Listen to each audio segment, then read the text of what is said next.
The amount of energy possessed by a body is equal to the amount of work it can do. Is equal to the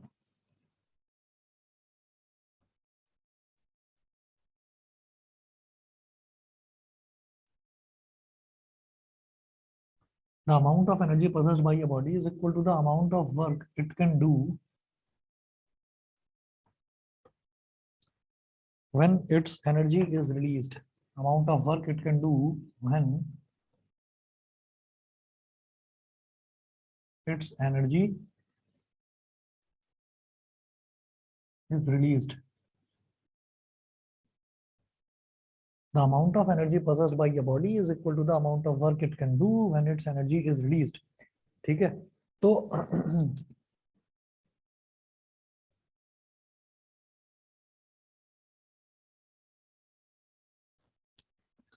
ये कहा जाता है कि कोई भी body कितना काम कर सकती है जितनी उसके अंदर एनर्जी होगी। ठीक है, तो एनर्जी क्या है? The amount of energy possessed by a body.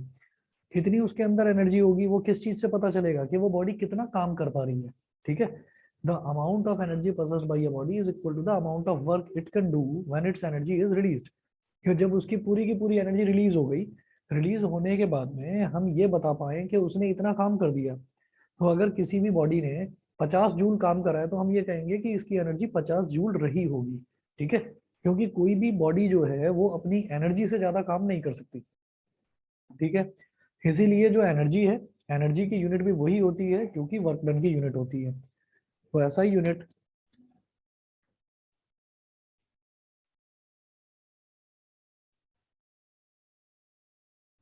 Of energy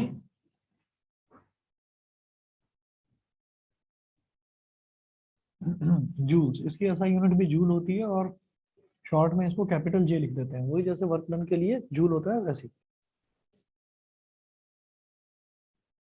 उसके बाद नोट करें, energy is a scalar quantity. Next point, energy is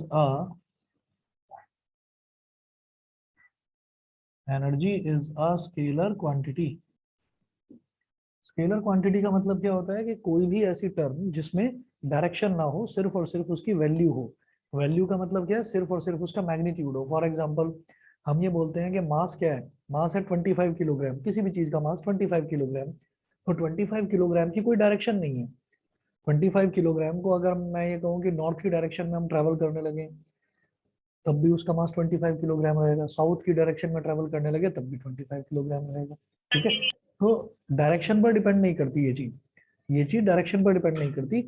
तो जो भी चीज जिसमें डायरेक्शन नहीं होती उसको हम बोल देते हैं स्केलर क्वांटिटी। फॉर एग्जांपल अगर मान लीजिए फोर्स की बात करी जाए तो फोर्स की जो बेसिक डेफिनेशन थी वो क्या थी? फोर्स इज अ पुश और पुल। पुश और पुल को ही हम फोर्स बोलते हैं। तो अगर मैं पुश कर रहा हूँ तो डायरेक्शन कहाँ है? आगे की तरफ। और अगर मैं पुल कर रहा हूँ तो डायरेक्शन कहाँ है? मेरी तरफ। तो इसका मतलब फोर्स में क्या है? फोर्स में डायरेक्शन इन्वॉल्व है। ठीक, तो इसको क्या बोलेंगे हम? Vector quantity. वहीं अगर हम एनर्जी की बात करें तो एनर्जी में कोई डायरेक्शन इन्वॉल्व नहीं है, तो इसको हम बोलेंगे स्केलर क्वांटिटी। बताइए भाई, ऑनलाइन वाले बच्चों को क्लियर है इतना? Yes sir. Yes sir. ठीक है, चलिए आगे नोट करें आप, different forms of energy.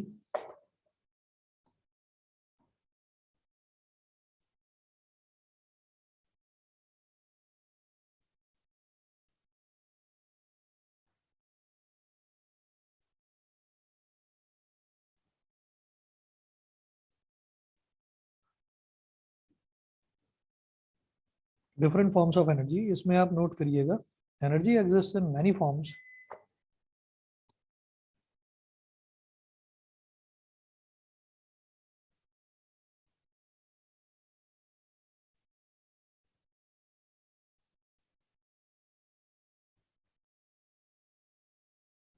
Energy exists in many forms, full stop.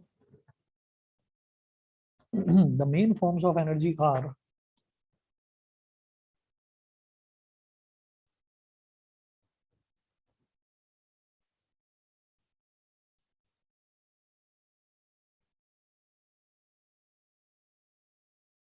The main forms of energy are first kinetic energy, second potential energy,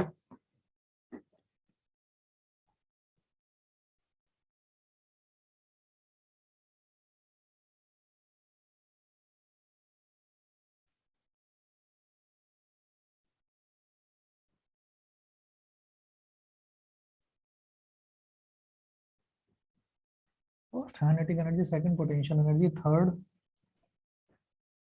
chemical energy,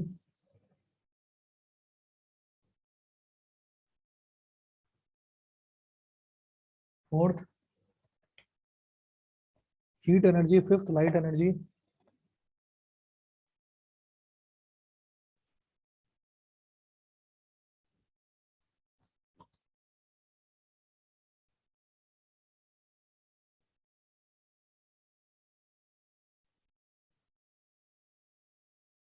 sixth sound energy, seventh electrical energy,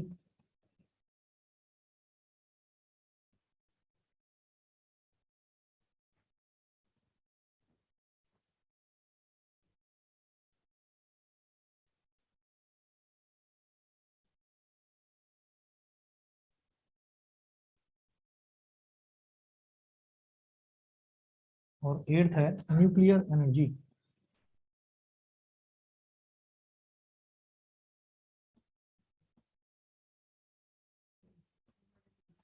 दोबारा बोलो। हाँ, जो energy है ना, energy किसी भी type की है, जैसे मान लीजिए, अच्छा जियोथर्मल एनर्जी की बात आप कर रहे हैं। जियोथर्मल एनर्जी देखिए, ऐसे तो थर्मल एनर्जी भी है, हीट एनर्जी भी है, ठीक है, पोटेंशियल एनर्जी, अच्छा वो तो हमने लिख ही दिया यहाँ पर। तो ऐसे और भी काफी टाइप्स की हैं, लेकिन अपने मतलब की बस यही है। और इसमें भी हमें ये सारी नहीं करनी है, हमको बस ये दो ही करनी है, काइनेटिक और पोटेंशियल, अपने सिलेबस में यही है। तो अगर ये पूछा जाए कि डिफरेंट फॉर्म्स ऑफ एनर्जी आप बताइए किस किस फॉर्म्स की होती हैं, तो उन डिफरेंट फॉर्म्स में आप ये सारी फॉर्म्स एक्सप्लेन कर सकते हैं। और उसके बाद आपको क्या करना होगा कि उसके बाद आपसे डिटेल में काइनेटिक और पोटेंशियल के अलावा कुछ भी नहीं पूछा जाएगा, अपने सिलेबस में बस दो ही। ठीक है, जियोथर्मल भी एक एनर्जी होती है। चलिए जी, अब नेक्स्ट आप लिखेंगे kinetic energy.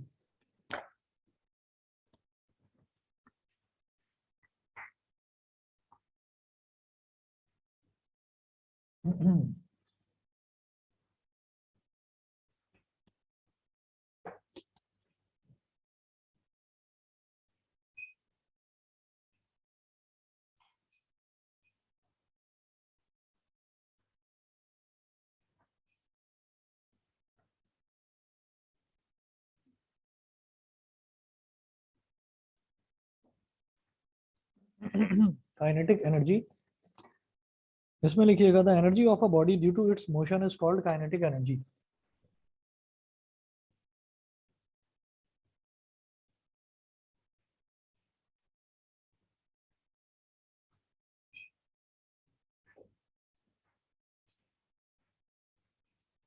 The energy of a body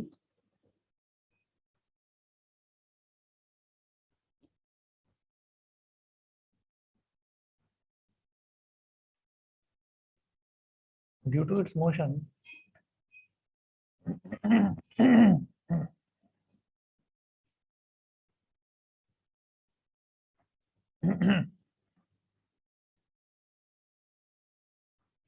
is called kinetic energy. जब कोई बॉडी मोशन में होती है ना, चल रही होती है, तो उस दौरान उसके अंदर जितनी एनर्जी होती है उसको हम बोल देते हैं काइनेटिक एनर्जी। फॉर एग्जांपल, अगर कहीं पर कोई रनिंग इवेंट हो रहा है, कोई एथलेटिक इवेंट हो रहा है, तो वहां पर कोई भी पर्सन अगर मान लीजिए दौड़ लगा रहा है, तो ऐसा तो है नहीं कि अब वो दौड़ लगा रहा है तो इसका मतलब जब वो अब वो इस इंस्टेंट पर मान लीजिए दौड़ रहा है, तो उसको थोड़ा बहुत तो आइडिया होता है कि मैं कहाँ तक और दौड़ पाऊंगा, कितनी मेरे अंदर एनर्जी बची हुई है। ठीक है, तो अगर कोई ऐसा इंस्ट्रूमेंट है जिस इंस्ट्रूमेंट से ये मेजर करा जा सके कि ये पर्सन और कहाँ तक दौड़ पाएगा, तो उस चीज को उस दौरान अगर हम उसकी एनर्जी को मेजर कर पाए, तो हम ये कहेंगे कि ये उसकी काइनेटिक एनर्जी है। ठीक है, अच्छा, जो ह्यूमन बींग्स होते हैं, ह्यूमन बींग्स का परफॉर्मेंस कम ज्यादा वो चलता रहता है। ठीक, लेकिन अगर हम इसी चीज को किसी मशीन पर अप्लाई करके देखें, तो मशीन में जैसे हम ये बोलते हैं कि कोई भी व्हीकल है, उस व्हीकल में हमने पेट्रोल डाला, तो हम ये बोलते हैं कि किसी भी व्हीकल का कुछ माइलेज होता है। कि अगर कोई स्कूटर है वो 1 लीटर पेट्रोल उसके अंदर डाला तो वो 50 किलोमीटर जा रहा है, तो कोई स्कूटर है उसका परफॉर्मेंस थोड़ा ज्यादा है वो 55 जा रहा है, किसी का और ज्यादा है वो 60 किलोमीटर जा रहा है। ठीक है, तो हमने ये कहा कि इसकी एनर्जी जो है 1 लीटर पेट्रोल की इस इंजन के हिसाब से एनर्जी कितनी है, फिर वो 60 किलोमीटर तक जा पाएगा। ठीक है, तो 60 किलोमीटर में जो उसने फोर्स लगाया, फोर्स पता चल जाएगा इंजन का फोर्स कितना है। ठीक है, और डिस्टेंस कितना उसने ट्रेवल करा वो डिस्टेंस हम मेजर कर सकते हैं, उसके मीटर में भी आ जाता है लिखा हुआ डिस्टेंस। तो हम ये कह देते हैं कि जो उसके इंजन ने फोर्स लगाया that force multiplied by the distance it covered, उन दोनों को अगर मल्टीप्लाई कर दिया तो क्या आ जाएगा, वर्क डन। और जितना उसने वर्क कर दिया उतना ही हम कहेंगे कि 1 लीटर पेट्रोल में इतनी ही एनर्जी थी, 1 लीटर पेट्रोल में उतनी ही एनर्जी थी। तो एनर्जी के बारे में ये भी कहा जाता है कि energy can not be created not destroyed, it is just transformed from one form to another form. जैसे पेट्रोल है, तो पेट्रोल में जब कंबस्शन होता है, उसका कंबस्शन का मतलब ये है कि जैसे मान लीजिए कोई भी व्हीकल है ना, तो उस व्हीकल का एक इंजन होता है, इंजन चारों तरफ से एनक्लोज्ड होता है, और इंजन के अंदर पेट्रोल जो है वो पेट्रोल एक एक बूंद या फिर it depends on the throttle, throttle वो जो आप स्पीड ऐसे बढ़ाते हैं, तो जब आप स्पीड बढ़ाते हैं तो थ्रॉटल का जो नोजल है वो उतना ही ज्यादा खुलता चला जाता है, जितना ज्यादा आप थ्रॉटल घुमाएंगे नोजल उतना ही ज्यादा खुल जाएगा और उतना ही ज्यादा पेट्रोल इंजन के अंदर जाएगा। और इंजन के अंदर क्या काम कर रहा होता है, स्पार्क प्लग, स्पार्क प्लग शायद आपने सुना होगा। तो स्पार्क प्लग का क्या काम होता है कि सिर्फ एक चिंगारी, सिर्फ एक चिंगारी को इग्नाइट करना। तो जब वो चिंगारी एक इग्नाइट हो जाती है और वो पेट्रोल में टकराती है तो पेट्रोल जलता है, पेट्रोल की ये प्रॉपर्टी है। और कोई इंजन, जैसे फॉर एग्जांपल पहले जो ट्रेन है वो कोल कोल से भी चला करती थी, तो कोल में भी ये प्रॉपर्टी है कि कोल जलता है, और जलता है तो फिर वो हीट एनर्जी प्रोड्यूस करेगा, और हीट एनर्जी से स्टीम, और स्टीम से मोशन को प्रोड्यूस करा जा सकता है। ठीक है, भाई इतना तो आप देखते ही है ना कि घर में अगर कोई दाल बन रही है, सब्जी बन रही है, तो प्रेशर कुकर में रखी है, तो अभी जैसे प्रेशर कुकर की आवाज भी आ रही है, तो आप ये देखिए कि उसका जो प्रेशर कुकर के ऊपर जो विसल होती है वो ऐसे ऐसे ऐसे हिलने लगती है। तो उसको हिला कौन रहा है, वो एनर्जी कहाँ से आ रही है, वो स्टीम लगा रही है, because steam wants to escape. तो आपने कुछ ऐसा अरेंजमेंट लगा दिया इंजन के अंदर कि स्टीम को एस्केप नहीं होने दे रहे हो आप। स्टीम क्या कर रही है, स्टीम का जो प्रेशर लग रहा है, स्टीम की जो फोर्स लग रही है वो पिस्टन पर लगवा रहे हैं आप। जो अंदर पाइप्स लगे रहते हैं इंजन में वो इसी चीज के लगे रहते हैं कि स्टीम को एस्केप नहीं होने देना, बाहर नहीं निकलने देना। ठीक है, और स्टीम बनेगी कैसे, पेट्रोल के जलने से। तो जब वो स्टीम बनी तो स्टीम बाहर ना निकले, वो पिस्टन को पुश करे, और जब पिस्टन पुश करेगा तो पिस्टन एक मोटर से कनेक्टेड है, मोटर घूमेगी, और जो मोटर है, मोटर जो है गाड़ी के केस में एक्सल से कनेक्टेड है, और स्कूटर या बाइक के केस में आपने देखा होगा चेन होती है, कि वो चेन के साथ कनेक्टेड है, चेन कनेक्टेड है तो फिर व्हील घूमता है, व्हील घूमता है तो हम अपनी डेस्टिनेशन तक पहुंच जाते हैं। ठीक है, तो यहाँ पर क्या है, यहाँ पर बहुत सारी एनर्जीज का ट्रांसफॉर्मेशन हो रहा है। फॉर एग्जाम्पल सबसे पहले पेट्रोल को डाला, तो पेट्रोल इज अ केमिकल, ठीक, और पेट्रोल का जब कंबस्शन हो रहा है तो कंबस्शन होने से जो एनर्जी निकल रही है दैट इज केमिकल एनर्जी। अब केमिकल एनर्जी ने क्या करा, पिस्टन को पुश करा, यानी कि anything which is pushing something, तो वो वहां पर मशीन इन्वॉल्व है, तो मशीन से ही रिलेटेड ये शब्द है मैकेनिक। ठीक है, तो मैकेनिकल एनर्जी में वो कन्वर्ट हो गया, और मैकेनिकल एनर्जी ने क्या करा, उसको रोटेशनल एनर्जी में कन्वर्ट करा, रोटेशनल एनर्जी ने क्या करा कि उसको मोशन दे दिया, और जैसी मोशन में आई कोई बॉडी, तो उस टाइम उस बॉडी में जितनी भी एनर्जी होगी that is called kinetic energy. तो रुकी हुई बॉडी में अगर मान लीजिए पेट्रोल रखा हुआ है ना एक बॉटल में, तो हम कहेंगे जबरदस्त पोटेंशियल है इसके अंदर, मतलब पोटेंशियल एनर्जी है।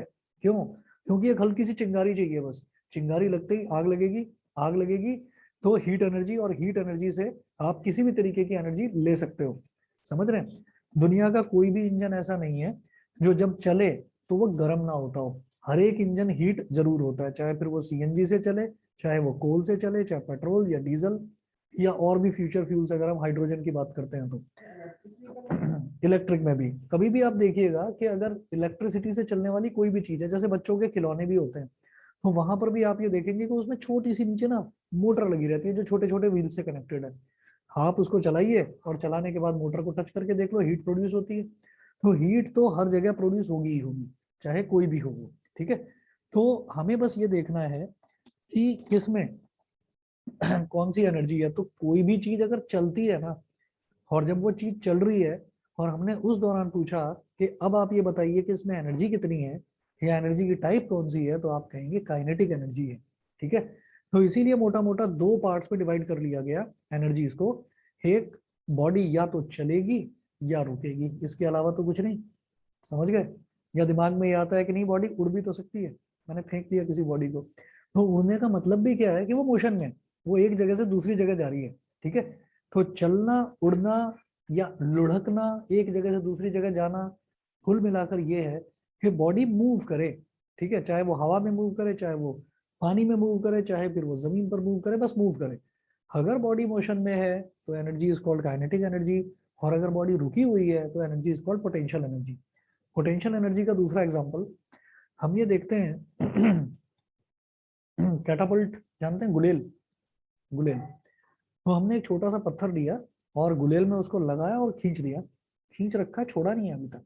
ठीक है, अगर हमें हल्का सा एक इशारा चाहिए उसको कि हम उसको छोड़ दें, तो बड़ी तेजी से वो पत्थर निकल के जाएगा आगे। इसका मतलब क्या है कि उस कैटापल्ट में, ठीक है, उस स्ट्रेच्ड कैटापल्ट के अंदर जबरदस्त पोटेंशियल एनर्जी है। समझ रहे हैं? तो वो मूव नहीं कर रहा है अभी, वो रेस्ट में है, लेकिन पोटेंशियल एनर्जी जबरदस्त है।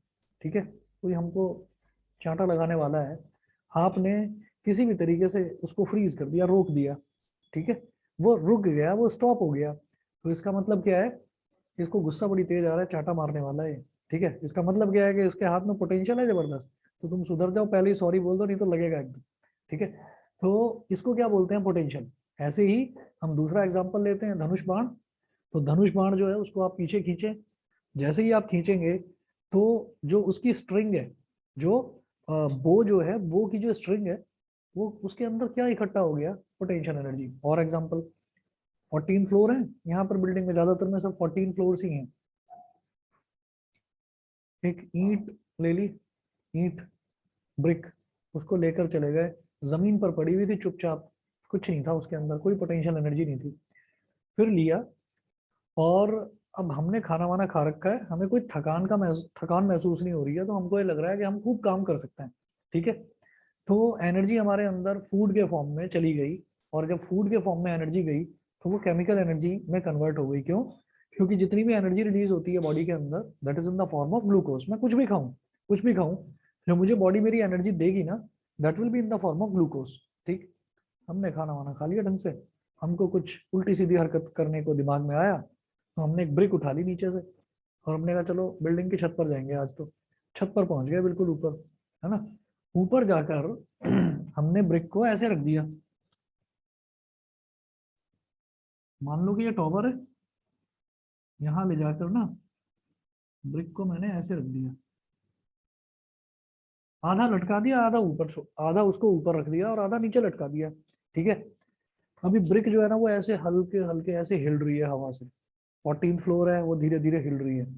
जैसे ही आगे को हिले तो जो नीचे कार खड़ी हुई है वो टूट जाएगी, या नीचे कोई पर्सन जा रहा है तो हो जाएगा काम। ठीक है, हल्का हल्का हिल रही है तो उसको हल्के से इशारे की जरूरत है, बस ऐसे कर दो, एक उंगली मार दो छोटी सी, वो गिरेगी नीचे। ठीक, तो इसका मतलब क्या है कि यहाँ पर जो ईंट रखी हुई है इसके अंदर क्या है? पोटेंशियल एनर्जी है, इसको एक हल्के से इशारे की जरूरत है, तो इसके अंदर बहुत ज्यादा एनर्जी है। लेकिन जब वो नीचे गिरेगी, और जैसे ही वो हमने उंगली इस पर हल्का सा उंगली लगा दी, और वो जैसे ही नीचे गिरना शुरू हुई, तो इट कम्स इनटू मोशन। तो उसके अंदर जितनी भी पोटेंशियल एनर्जी थी वो सारी की सारी धीरे धीरे काइनेटिक एनर्जी में कन्वर्ट होती जाएगी, और वो बड़ी फोर्स के साथ में नीचे गिरेगी। ठीक है, तो हमने ये बोला कि इसके अंदर एनर्जी आई कहाँ से? हमने खाना खाया था ना, हमारे अंदर बहुत एनर्जी थी, तो हमने कहा अब हमारी एनर्जी, जब हम सीढ़ियां चढ़ रहे हैं तो हमारी एनर्जी वर्क डन में कन्वर्ट हो रही है। ठीक है, तो वो जो हमारी एनर्जी है वो धीरे धीरे धीरे धीरे हमारी एनर्जी लॉस्ट होती जा रही है, खत्म होती जा रही है। क्यों? क्योंकि हम ऊपर जाने में थक रहे हैं। ठीक है, और जो हमारी एनर्जी लॉस हो रही है वो सारी की सारी कहाँ स्टोर होती जा रही है? उस ब्रिक के अंदर स्टोर होती जा रही है। ठीक है, अब जब हम ऊपर चले गए तो ऊपर चली हुई ब्रिक अगर नीचे गिरेगी तो भयंकर नुकसान पहुंचाएगी। अगर नीचे पड़ी हुई ब्रिक को आपने ऐसे हिला दिया हल्का सा, तो क्या, कुछ नहीं, वहीं पड़ी रहेगी चुपचाप। समझ रहे हैं?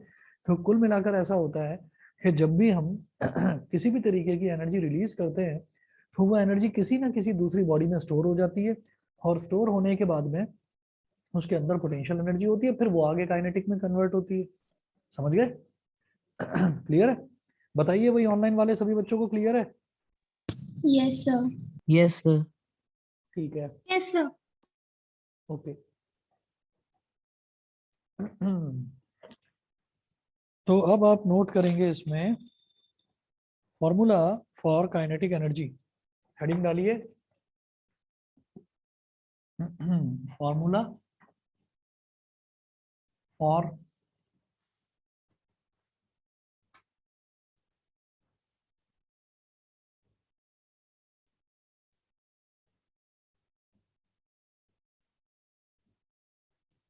Formula for kinetic energy.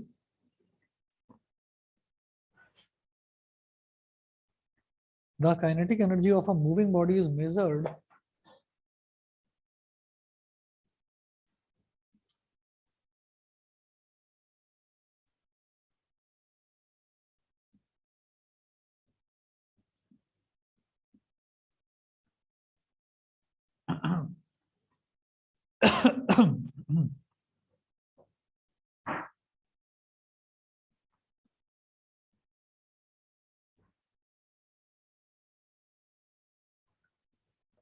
the kinetic energy of a moving body is measured by the amount of work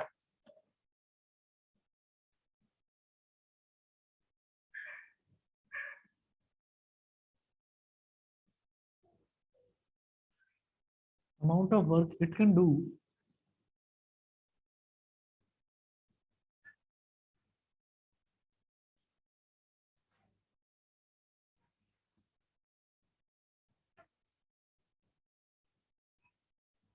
before coming to rest।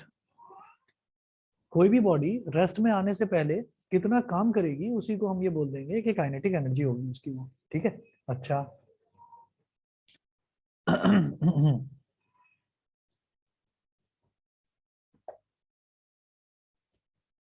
First point लिखें, in moving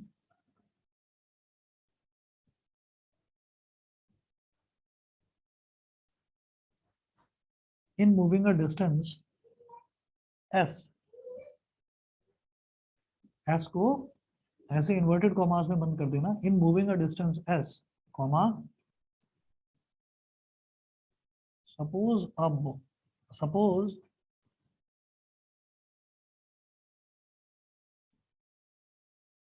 a force capital F does a work W given by W is equal to force into displacement, इसको बोल दीजिए equation number 1। In moving a distance s, एक distance s move कराने में मान लीजिए कि एक फोर्स है कैपिटल F, वो लग रही है किसी बॉडी पर, ठीक है, और वो कितना काम कर रही है वो फोर्स W। तो वर्क डन क्या होता है, फोर्स इनटू डिस्टेंस या डिस्प्लेसमेंट। भाई स्ट्रेट लाइन मोशन में डिस्टेंस और डिस्प्लेसमेंट दोनों सेम होता है, समझ रहे हैं। स्ट्रेट लाइन में जब तक मैं इधर उधर टेढ़ा मेढ़ा घूम फिर कर नहीं जाता हूँ तब तक डिस्टेंस और डिस्प्लेसमेंट में कोई अंतर नहीं है। अगर हम बिल्कुल स्ट्रेट लाइन में जा रहे हैं तो डिस्टेंस और डिस्प्लेसमेंट सेम है। हाँ, अगर मैं कुछ उल्टा सीधा पाथ अडॉप्ट करके और फिर एक जगह से दूसरी जगह पहुंचता हूँ तब दोनों में अंतर आता है।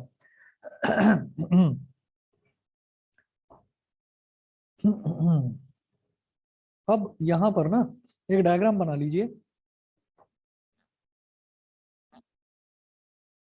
एक बॉल है कोई भी, इस बॉल पर बॉल का मास है m और ये पोजीशन A है, और इस पर फोर्स लगाई जाती है। तो ये बॉल ऐसे मूव करके ये यहाँ ग्राउंड पर पड़ी हुई थी,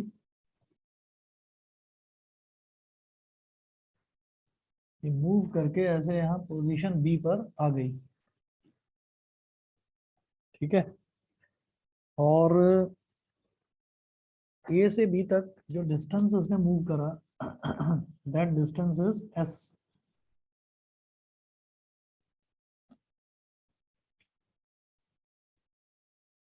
और जिस वेलोसिटी से ये जा रही है, मूव कर रही है, स्मॉल u क्या होती है, इनिशियल वेलोसिटी, ठीक है। तो इनिशियल वेलोसिटी को हमने यहाँ पर v बोल दिया कि इसकी जो इनिशियल वेलोसिटी है u वो v के इक्वल है, ठीक है। और जो फाइनल वेलोसिटी है v, वो किसके इक्वल है, वो 0 के इक्वल है। समझ रहे हैं? हम इनिशियल वेलोसिटी को u बोलते हैं और फाइनल वेलोसिटी को v बोलते हैं। तो हमने इनिशियल वेलोसिटी को इस बार v ही बोल दिया और फाइनल वेलोसिटी को बोल दिया 0। क्यों?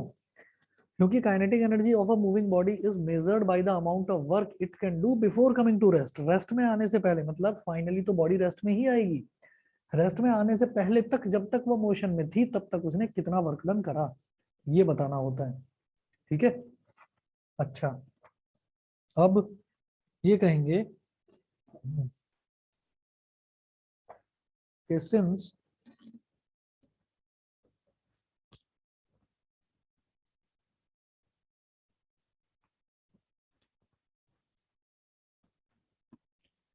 या सीधा लिखे यहाँ पर therefore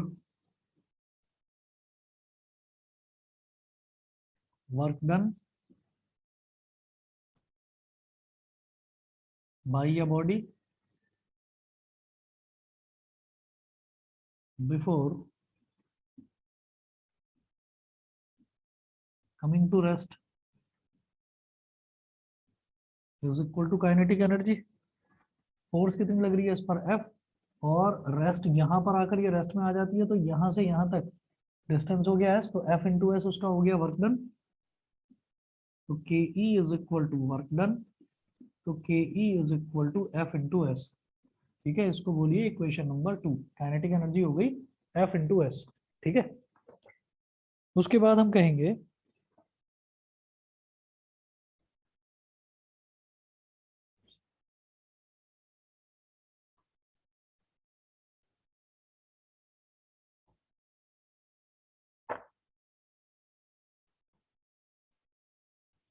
here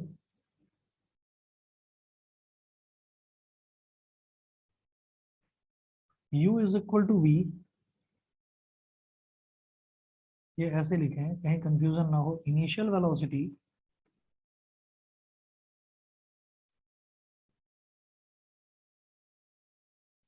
u is equal to v, final velocity वाला जो स्मॉल v होता है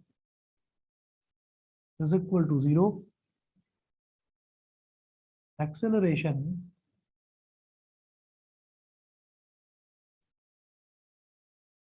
is equal to minus a. Reason में लिखना since the body finally stops, since the body finally stops. ठीक है, तो इनिशियल वेलोसिटी तो हमारी v हो गई, फाइनल वेलोसिटी 0 है, और क्योंकि बॉडी फाइनली रुकने वाली है, तो जब वो रुकने वाली है तो उसका एक्सेलरेशन पॉजिटिव नहीं होगा, नेगेटिव होगा, उसको हम रिटार्डेशन बोलते हैं। ठीक है, तो रिटार्डेशन कोई अलग थोड़ी मेथड होता है उसका। अगर मान लीजिए हम कह रहे हैं किसी बॉडी में ब्रेक लग रहा है, तो उसका जो एक्सेलरेशन दे रखा है, मान लीजिए 3 मीटर पर सेकंड स्क्वायर दे रखा है, तो उसको मैं -3 लेता हूँ, बिकॉज बॉडी जब रुकती है तो एक्सेलरेशन नेगेटिव होता है, तो इसलिए इसको -a बोल दिया।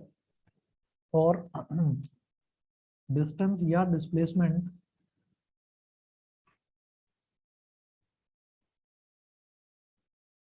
ये हो जाएगा s। टाइम का तो कुछ लेना देना है नहीं, यहाँ पर t का तो लेना देना कुछ है नहीं। मेरे पास u है, v है, a है और s है, कौन सी इक्वेशन लगाऊं, थर्ड इक्वेशन। ठीक है, तो apply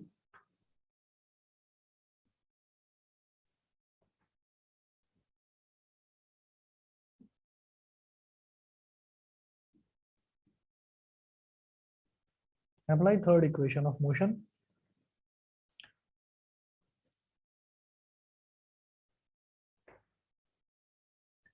third equation of motion क्या है, v square is equal to u square plus 2a s। v हमारा फाइनल वेलोसिटी कितना है, 0, 0 का स्क्वायर u की वैल्यू क्या है v, v square plus 2a, acceleration क्या है -a, और s तो s है ही।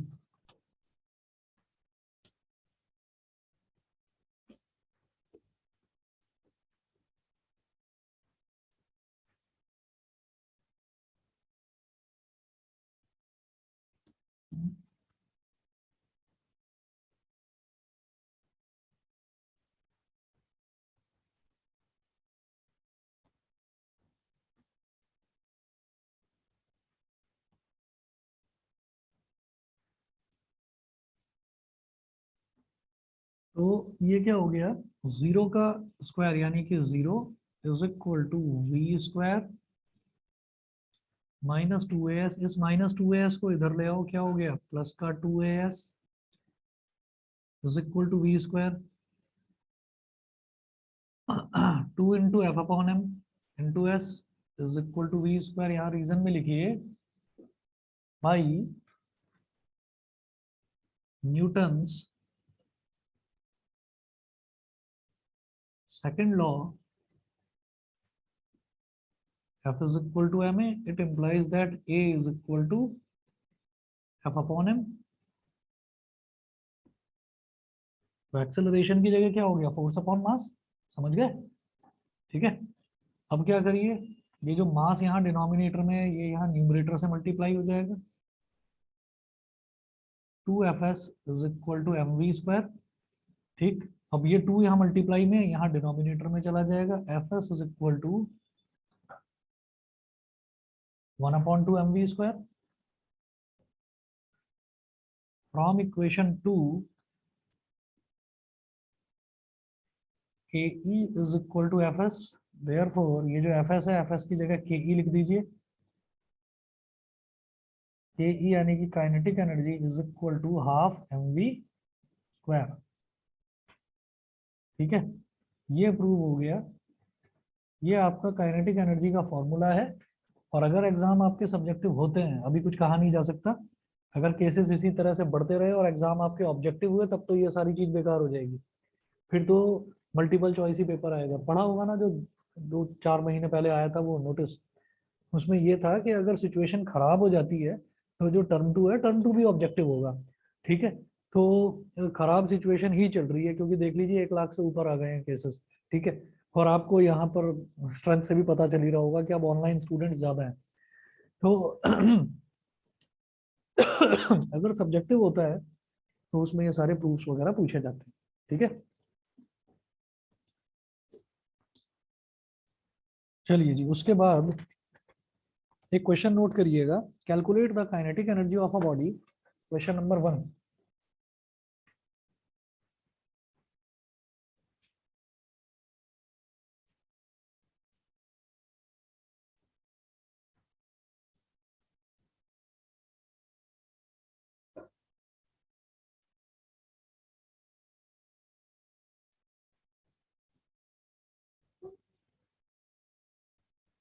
Calculate the kinetic energy of a body of mass 2 kilogram.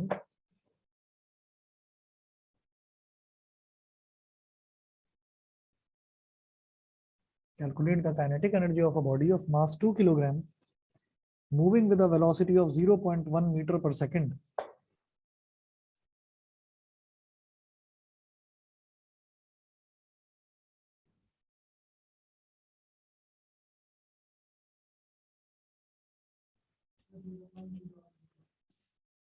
Moving with a velocity of 0.1 meter per second.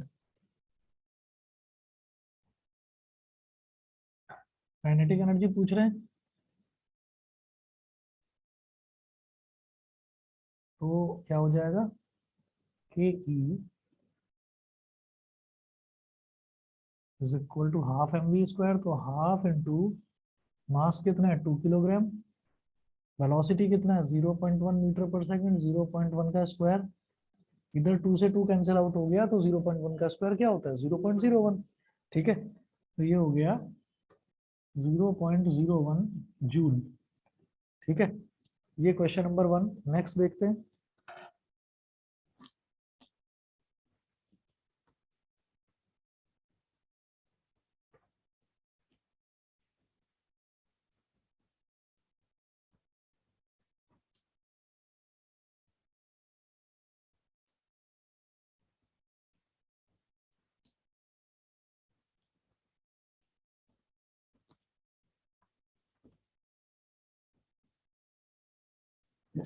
Next देखिए question number 2। Two bodies of equal masses move with uniform velocities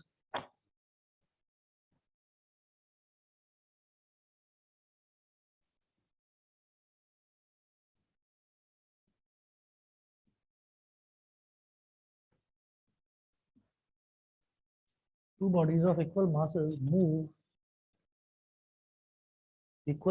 move with two bodies of equal masses move with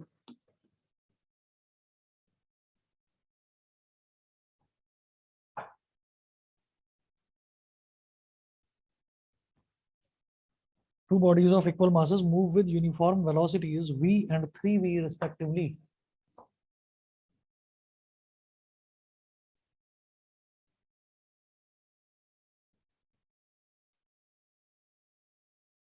V and 3v respectively.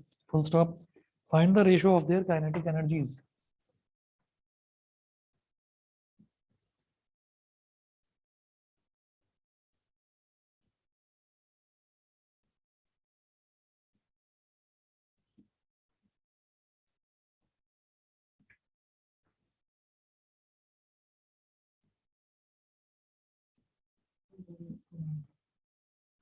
Find the ratio of their kinetic energies.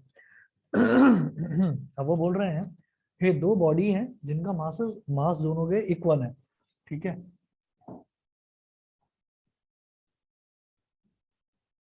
तो K first मतलब kinetic energy of first body is equal to, ये तो half m v square हो गया। मैंने मान लिया कि जो इक्वल मासेस हैं वो एम है, ठीक है। तो half m v square, this is equation number 1। Similarly kinetic energy of second body, ये क्या हो जाएगा, हाफ इंटू मास तो सेम है लेकिन वेलोसिटी डिफरेंट है। वेलोसिटी कितनी है, 3v। 3v का स्क्वायर, बताइए ये समझ में आ गया, ठीक है। उन्होंने बोला था ना कि two bodies of equal masses, तो फर्स्ट बॉडी का भी मास m मान लिया, सेकंड बॉडी का भी मास m मान लिया, लेकिन फर्स्ट बॉडी की वेलोसिटी v है और सेकंड बॉडी की वेलोसिटी 3v है, तो उधर v का स्क्वायर तो इधर 3v का स्क्वायर। समझ गए? क्या हो जाएगा, 1/2 into m into 9v square. This is my equation number 2। तो इनका दोनों का रेशो पूछा जा रहा है।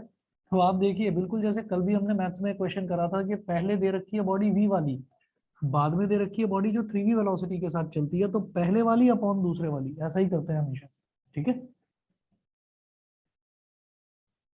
तो kinetic energy of first body upon kinetic energy of second body is equal to half m v square upon half m into 9v square. Half से हाफ कैंसिल आउट, m से m cancel out, v square से v square cancel out. तो numerator देखो, numerator तो बिल्कुल खाली हो गया, कुछ नहीं बचा, यानी कि न्यूमरेटर पर तो 1 बचा है और डिनोमिनेटर में 9 बचा हुआ है। तो 1/9 यानी कि 1/9, ये हो गया। Find the ratio of their kinetic energies. Kinetic energies का रेशियो हो गया 1/9, ठीक है। ऑनलाइन वाले बच्चे बताएं भाई, क्लियर सभी को? Yes. Yes, sir. Yes, sir. ठीक है, Yes, sir. Okay okay okay. चलिए अगला देखेंगे, question number 3। How much work should be done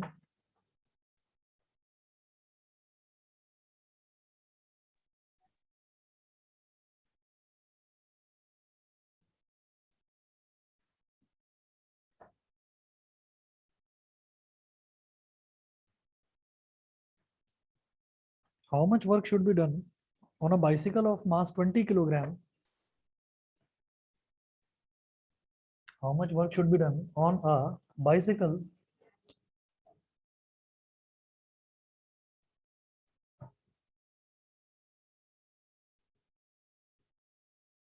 how much work should be done on a bicycle of mass 20 kilogram to increase its speed from to increase its speed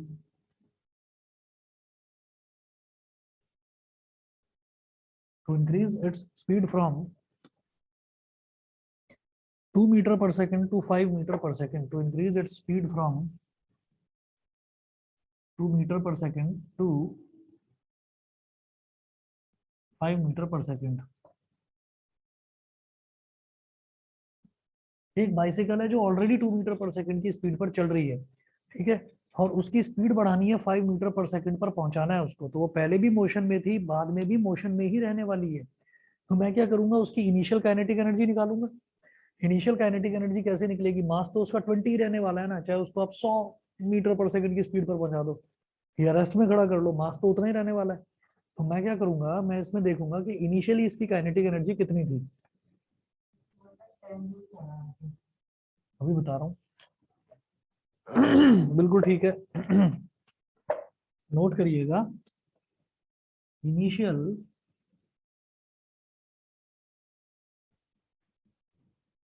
kinetic energy, initial kinetic energy क्या होगी, half m u square, u भी तो velocity ही है ना, तो initial velocity लेंगे यहाँ पर यू, तो ये क्या हो गया, हाफ एम यू स्क्वायर।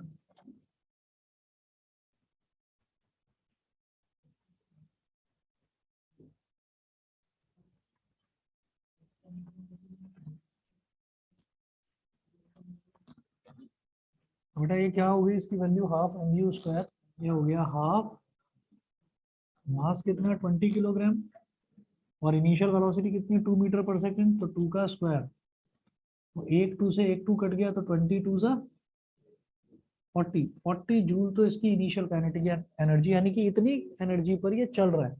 ठीक है, फिर फाइनल काइनेटिक एनर्जी हम क्या चाहते हैं, उसकी वेलोसिटी बढ़ाकर 5 मीटर पर सेकंड करना चाहते हैं। तो फाइनल काइनेटिक एनर्जी कितना हो गया, half m v square, velocity को अब क्या ले लेंगे, final velocity, half into 20 into 5 का स्क्वायर, तो 2 10 20, ये हो गया 250 जूल। तो work done to increase the speed from 2 metre per second to 5 metre per second is equal to final kinetic energy minus initial kinetic energy. Final कितना है 250 और initial 40, 210 joule. समझ में आ गया, ठीक है। तो ये वाला था काइनेटिक एनर्जी वाला पोर्शन। मैं कुछ आपको क्वेश्चन, ज्यादा से ज्यादा 2 या 3 क्वेश्चंस मैं आपको भेजूंगा, वो आप लोग ट्राई करिएगा इसके, ठीक है। बाकी कल की क्लास में देखते हैं।